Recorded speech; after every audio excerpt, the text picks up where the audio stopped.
오늘 우리에게 주시는 하나님 아버지의 말씀은 사도행전 13장 23절에서 30절 말씀 제가 봉독해 드리겠습니다. 하나님이 약속하신 대로 이 사람의 후손에서 이스라엘을 위하여 구주를 세우셨으니 곧 예수라. 그가 오시기 전에 앞서 요한이 먼저 회개의 세례를 이스라엘 모든 백성에게 전파하니라. 요한이 그 달려갈 길을 마칠 때에 말하되 너희가 나를 누구라 생각하느냐? 나는 그리스도가 아니라 내 뒤에 오시는 이가 있으니 나는 그 발에 신발끈을 풀기도 감당하지 못하리라 하였으니 형제들아 아브라함의 후손과 너희 중 하나님을 경외하는 사람들아 이 구원의 말씀을 우리에게 보내셨거늘 예루살렘에 사는 자들과 그들 관리들이 예수와 및 안식일마다 외우는 바 선지자들의 말을 알지 못하므로 예수를 정죄하여 선지자들의 말을 응하게 하였도다. 죽일 죄를 하나도 찾지 못하였으나 빌라도에게 죽여달라 하였으니 성경이 그를 가리켜 기록한 말씀을 다 응하게 한 것이라. 후에 나무에서 내려다가 무덤에 두었으나 하나님이 죽은 자 가운데서 그를 살리신지라. 아멘. 우리가 계속해서 사도행전 말씀 지금 나누고 있습니다. 이제 14절 말씀 여러분 기억하시면 지금 이제 바울과 바나바가 1차 지금 전도 여행을 하는 중이에요. 그래서 안디옥에서 이제 파송을 받은 거지. 안디옥 교회에서 파송을 받아서 첫 번째로 구브로 이제 키프로스 가서 복음을 전하고 거기서 이제 총독을 회심시키고 또 이 구브로에서 이제는 버가로 와서 버가에서 지금 BCD 안디옥에 지금 있는 상황입니다. 그래서 BCD 안디옥 거기 회당에 들어가서 그들이 이제 설교 요청을 한 거죠. 혹시 우리에게 권면해 하실 말이나 또 메시아에 대한 어떠한 얘기를 해줄 것이 있는가. 그럴 때 바울은 주저하지 않고 이 말씀을 붙잡고 이제 이 하나님의 이끌림을 받아서 자기에게 주신 말씀을 전하게 되죠. 그래서 17절서부터 41절까지가 첫 번째 그 복음 메시지예요.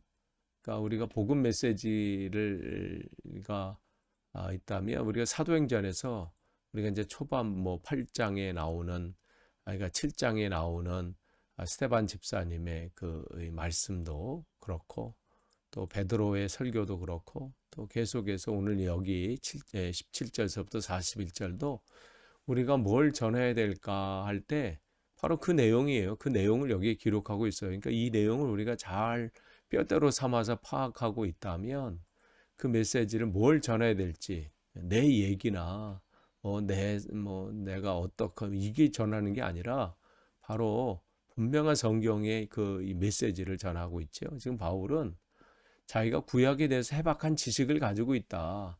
물론 그 지식을 가지고 있어요. 그 자랑할 만한 것도 있지요. 그러나 그는 그 자랑을 얘기하는 게 아니잖아요. 구약의 내용이 이렇다, 뭐 그걸 얘기하려고 지식을 자랑하는 게 아니라 구약을 통해서 하나님이 이러한 계획을 가지고 계셨고 그 하나님이 그 선지자들과 또 많은 사건들과 이런 것을 통해서 하나님께서 하시고자 하는 그 내용 또 그 계획 그 목적은 다른 게 아니라는 거죠. 메시아이신 예수 그리스도를 말씀하시고자 또 그분을 얘기하고 있다는 것을 지금 바울의 관심사는 거기에 있어요. 뭐 구약의 내용을 그들에게 모르는 사람들이 가르쳐 주려고 뭐 이런 게 아니라 바로 거기에 심겨져 있는 또 말씀하시고자 하는 그 예수 그리스도. 그래서 모든 선지자들의 말씀이 바로 거기서 하는 말씀들이 다 예수 그리스도를 얘기하는 것이다. 그 모든 사건의 의미도 바로 예수 그리스도다. 이것을 지금 바울은 그러면서 23절서부터 이게 보면 하나님이 약속하신 대로 그러니까 그 구약의 모든 그 내용이 그 약속에 관한 부분이에요. 그래서 그 선지자들과 모든 사건이 누구를 위해서요? 구주를 세우셨는데 곧 바로 예수다. 유대인들이 우리들이 몰라서 그를 핍박하고 십자가에 매달게 하고 죽게 만들었던 바로 그 예수가 하나님께서 구약 성경의 그 많은 선지자를 통해서 보내주실 것이다. 또 지금 당신들이 지금 이 회당에서 지금 먼 타국의 이방 땅에서 지금 회당 안에서 지금 있지만 그렇게 메시아를 사모했던 당신들이 기다리는 그 메시아가 바로 예수다. 이 얘기를 지금 전하고 있어요. 근데 또 그 24절서부터도 마찬가지요.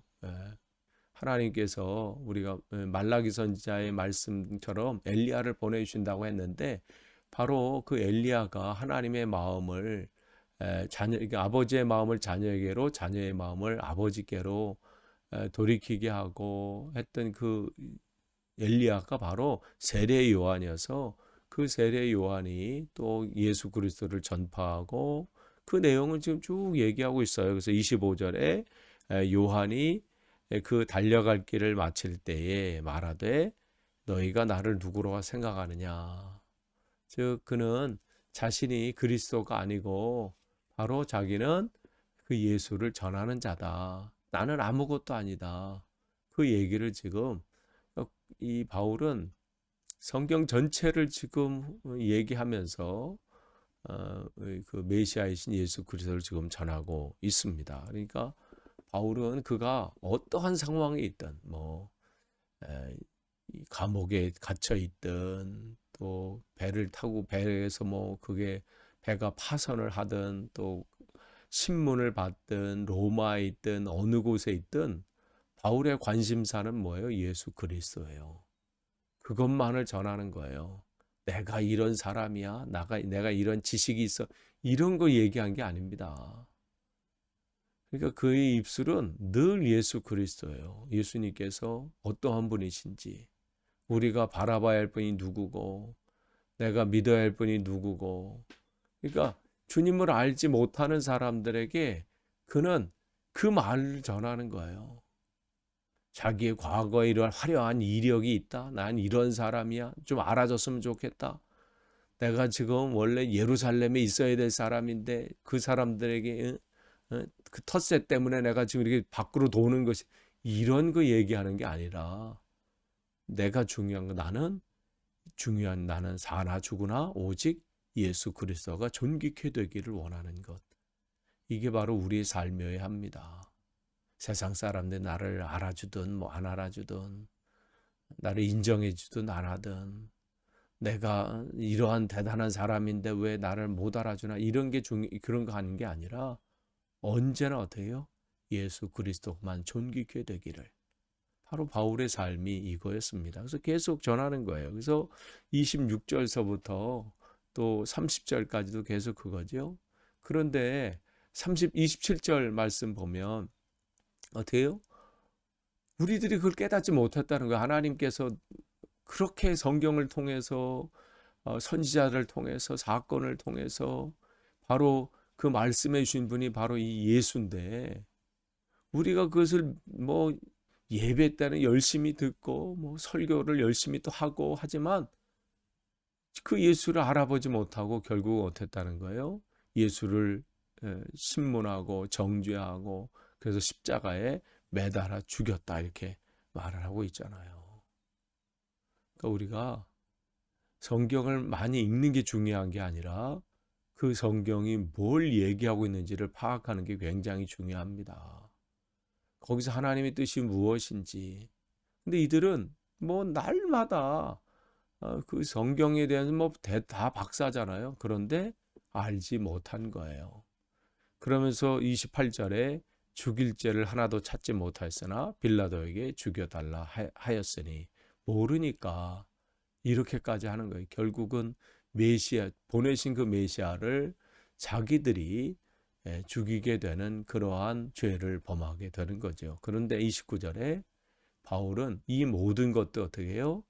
하나님께서 그 성경에 기록하신 그 말씀을 다 이루기 위해서 그 일들을 하셨다는 거죠. 즉 우리의 죄를 인간의 죄를 해결하기 위해서는 죄의 삭은 사망인데 그 사망을 그 죄에서 구원하기 위해서 피값이 없으면 그걸 해결할 수 없다는 것이죠. 그렇기 때문에 주님께서 돌아가셔서 죽으실 수밖에 없다는 것을 지금 말씀해 주고 있어요. 그래서 지금 바울은 예수님은 누구냐? 바로 하나님께서 약속하신 그 언약, 오실 메시아, 보내주시겠다고 약속하셨던 그 메시아가 예수다. 그리고 그 예수는 어떻게 해요? 하나님의 우리의 죄를 위해서 십자가에서 죽으신 분이다. 그리고 죽으신 것으로 끝난 것이 아니라 또한 하나님의 그 약속을 성취하시기 위해서 또한 다시 살아나신 분이다. 부활하신 주님이라고 지금 이 바울은 지금 설교하고 있는 거죠. 그런데 그 모든 것 속에는 누가 하신 거예요? 30절에 보면 하나님이 죽은 자 가운데서 그를 살리셨다. 하나님이 하신 것이라는 것이죠. 모든 것이 하나님의 계획 안에 있다고 말씀을 하십니다. 그때 당시를 보면 처참한 죽음처럼 보이고 아무도 알아주지 않고 심지어 제자들조차도 다 떠나가고 그냥 초라한 그런 죽음 같고 비참한 죽음 같지만 모든 것 속에 하나님의 계획하심과 섭리하심이 있다는 거죠. 죽은 것으로 끝나는 것이 아니라 부활이 있습니다. 다시 살리심이 있습니다. 이 세상에 우리의 삶이 끝이 아니에요. 이 땅의 삶으로 우리가 끝맺는 게 아니라 우리는 다시 새로운 생명을 얻게 될 것이고 죽음 이후에 영원한 생명, 천국의 삶이 우리에게 있습니다. 지금 이 바울은 그 우리가 그렇게 사모했던 그 메시아이신 예수가 누구인지 지금 유대인 회당에서 그 유대인들에게 바로 당신들이 사모하고 기다리는 그 예수, 그분이 바로 메시아였다. 우리가 알지 못해서 죽였고 그것은 뭐 이 사람들 뿐이겠어요? 자기도 바울 자신도 그 중에 한 사람이었잖아요. 그런데 하나님께서 그 모든 것 가운데 그인들을 이루셨다고 지금 말하고 있습니다. 여러분, 정말 우리가 하나님께서 이 시대에 우리를 세우시고 또 말씀으로 무장케 하시고 기도로 준비케 하시고 또한 그 말씀을 선포하게 하신 그 이유는 다른 것이 아니죠.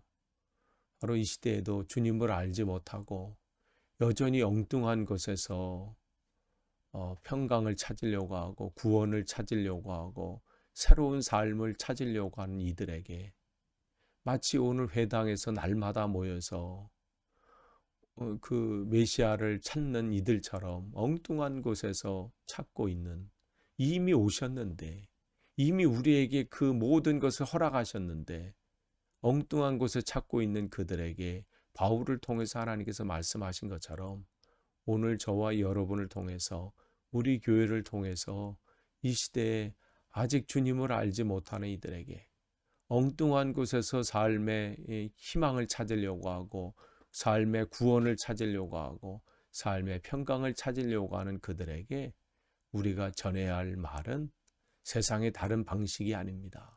세상의 방법이 아니고 세상의 다른 것이 아니라 바로 예수, 그분이 그리스도다. 그분이 메시아다. 이것을 전하는 것이고 거기에 참 기쁨과 평안이 있고 바로 그분이 구원의 길이고 우리의 생명이다. 이것을 전하는 것입니다. 여러분이 삶이 다하는 그날까지 여러분이 바울처럼 때를 얻든지 못 얻든지 매를 맞는 상황이든 감옥에 갇히는 상황이든 어떠한 상황 가운데서도 이것만은 놓치지 않고 전하고 그렇게 승리하시기를 간절히 축원합니다. 기도하겠습니다. 하나님 감사합니다. 바울의 입술에 심어주셨던 이 말씀, 전하지 않으면 안 되는 그 말씀이 그 말씀으로 우리를 채우셔서 어떠한 상황 가운데서든 예수가 그리스도다. 그분이 메시아다. 그분이 구원자다. 그분이 우리의 생명이다. 그것을 온전히 전할 수 있는 우리들의 삶이 되길 원합니다. 어떠한 상황이든 때를 얻든지 못 얻든지 어떠한 형편이든 바로 예수 그리스도만을 전할 수 있는 날마다의 삶이 되도록 우리를 붙잡아 주옵소서. 예수님의 이름으로 기도하옵나이다. 아멘.